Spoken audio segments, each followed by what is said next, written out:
নমস্কার বন্ধুরা, আমি গৌতম। আবার আজকে চলে এলাম আরেকটি নতুন সূচকের নিয়মাবলীর সূত্রের প্রমাণে আমার ম্যাথ সিরিজে। তো এখানে সবার প্রথমে আমরা প্রমাণ করব x to the power m to the power n equals to x to the power m, যেখানে এক্স একটি বাস্তব সংখ্যা এবং এম ও এন দুটি ধনাত্মক পূর্ণ সংখ্যা। দেখা যাক, x to the power m to the power n, একে আমরা কি লিখতে পারি? মানে একে আমরা এন সংখ্যক x to the power m লিখতে পারি। তাহলে সেটাকে আমরা লিখতে পারি x to the power m into x to the power m into x to the power m করে সেটা হয়ে যাবে আমার এন সংখ্যা। তাহলে আমার x to the power m to the power n, তার মানে x to the power m এই রাশিটা হলো এন সংখ্যক। এবার এন সংখ্যক x to the power m এর গুণফল হিসেবে আমরা লিখতে পারি।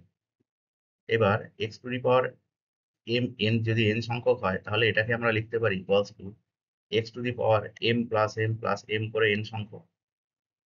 তার মানে এক্স এর পাওয়ারে এন সংখ্যক এম এর যোগফল হিসেবে লিখতে পারি। তাহলে সুতরাং এন সংখ্যক এম এর যদি যোগফল হয় তাহলে সেটাকেই আমরা লিখতে পারি এম এন। এখানে এম ও এন দুটি ধনাত্মক পূর্ণ সংখ্যা। তাহলে খুব সহজেই আমরা x to the power m to the power n equals to x to the power m n এই রাশিটা লিখতে পারি।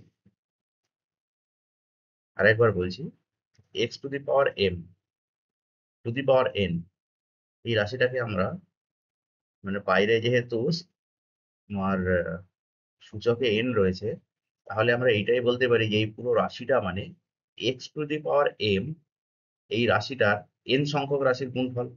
তাহলে আমরা লিখতে পারি x to the power m into x to the power m up to n সংখ্যা পর্যন্ত, মানে এন সংখ্যক। তাহলে সেক্ষেত্রে আমি যদি গুণফলটা করি তাহলে হবে এক্স টু দি পাওয়ার সব, আমার সূচকগুলো গুণ মানে কি, আমার সূচকগুলো সব যোগ হয়ে যাবে। তাহলে x to the power m plus m করে এন সংখ্যক। তার মানে এক্স এর সূচকে এন সংখ্যক এম, তাহলে সেটাকে আমরা সূত্র অনুযায়ী লিখতে পারি x to the power m n, যেখানে এম ও এন অবশ্যই দুটি ধনাত্মক পূর্ণ সংখ্যা। তাহলে আমার x to the power m to the power n equals to x to the power m n খুব সহজেই আমরা প্রমাণ করতে পারলাম। এবার চলে যাই পরের সূত্রে। পরের সূত্রটা বলছে একইভাবে এক্স ও ওয়াই দুটি বাস্তব সংখ্যা এবং এম একটি ধনাত্মক পূর্ণ সংখ্যা হলে প্রমাণ করো x y to the power m equals to x to the power m into y to the power m. তো x y to the power m তার মানে কি বোঝায়? মানে এক্স ওয়াই এই যে রাশিটা, এটা এম সংখ্যক এক্স ওয়াই এই রাশিটার গুণফল। তাহলে এটাকে আমরা লিখতে পারি x y into x y into x y করে এম সংখ্যক।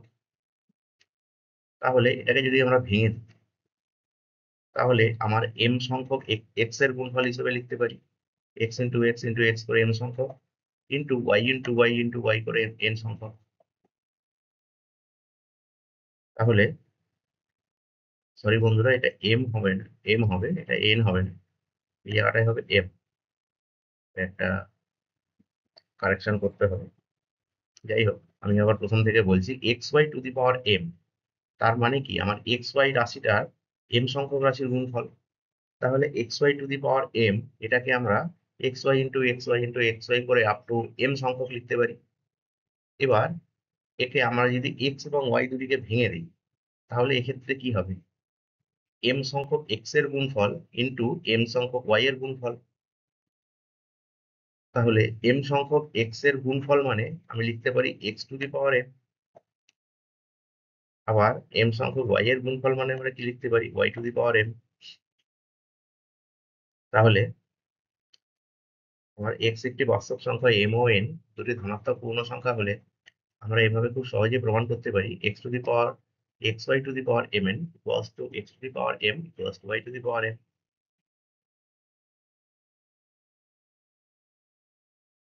এর পরের প্রমাণে চলে আসি, যেখানে বলছে এক্স একটি বাস্তব সংখ্যা এবং ওয়াই শূন্য ছাড়া যে কোনো বাস্তব সংখ্যা এবং এম ধনাত্মক পূর্ণ সংখ্যা হলে প্রমাণ করো x by y to the power n equals to x to the power m by y to the power m. তো এখানে ওয়াই কে কেন শূন্য ছাড়া যে কোনো সংখ্যা নেওয়া হচ্ছে, যে কোনো সংখ্যাকে কিন্তু শূন্য দিয়ে ভাগ করলে সেটা অসঙ্গত হয়। অসঙ্গত মানে তার মান নির্ণয় করা যায় না। যে কারণে এই ওয়াই কে শূন্য ছাড়া যে কোনো বাস্তব সংখ্যা হতে হবে। এই ওয়াই যদি শূন্য হয়ে যায় তাহলে কিন্তু এই সূত্রটি প্রমাণ হবে না, যেহেতু যে কোনো সংখ্যাকে শূন্য দিয়ে ভাগ করলে সেটি অসংজ্ঞাত সেহেতু। তো ওয়াই হচ্ছে শূন্য ছাড়া যে কোনো বাস্তব সংখ্যা হতে হবে। তাহলে আসুন আমরা প্রমাণ করি। X by y to the power m, এটাকে আমরা কি লিখতে পারি? এই এক্স বাই ওয়াই যে রাশিটা আছে, এই রাশিটার এম সংখ্যক রাশির গুণফল হিসেবে প্রকাশ করতে পারি, যেহেতু আমার সূচকে এম রয়েছে। তাহলে সুতরাং এটাকে আমরা লিখতে পারি x by y into x by y into x by y into x by y করে আপ টু এম সংখ্যক। তাহলে এটাকে যদি আমরা সিম্পলিফাই করি, আমার এই ভগ্নাংশের ওপরে হরও হচ্ছে এম সংখ্যক আর নিচে লব হচ্ছে ওপরে লব হচ্ছে এন সংখ্যক এবং নিচের হরও হচ্ছে এন সংখ্যক। তাহলে ওপরে আমার হয়ে যাবে এম সংখ্যক এক্স এর গুণফল, মানে x dot x dot x করে আপ টু এম সংখ্যক, আর এবং নিচেও হয়ে যাবে y dot y dot y করে এম সংখ্যক ওয়াই এর গুণফল। তাহলে আমার এম সংখ্যক এক্স এর গুণফলকে আমরা সূচকের নিয়মে কি বলতে পারি? X to the power m. আর এম সংখ্যক ওয়াই এর গুণফলকে আমরা কি বলতে পারি? সূচকের নিয়ম অনুযায়ী y to the power m. তাহলে সেক্ষেত্রে আমার x by y whole to the power m equals to x to the power m by y to the power m. খুব সহজেই আমরা প্রমাণ করতে পারি। তো বন্ধুরা, আজকের মতো এই ৩টে সূত্র দিয়েই আমরা সূচকের নিয়মাবলী শেষ করছি। সূচকের নিয়মাবলীর সবকটি সূত্র কিন্তু আমরা প্রমাণ করে ফেললাম। এর পরের দিন থেকে আমরা আমাদের সূচকের নিয়মাবলীর চ্যাপ্টারে যে সলিউশন গুলো আছে, সেই সলিউশন গুলো কিন্তু আমরা একে একে করব। তো আজকের মতো ভিডিও এখানেই শেষ। তোমাদের যদি আমার ভিডিও খুব ভালো লাগে, তাহলে তোমরা আমার ম্যাথ্রিক গৌতম চ্যানেলটা লাইক এবং সাবস্ক্রাইব করবে এবং বন্ধুদের মধ্যে শেয়ার করবে।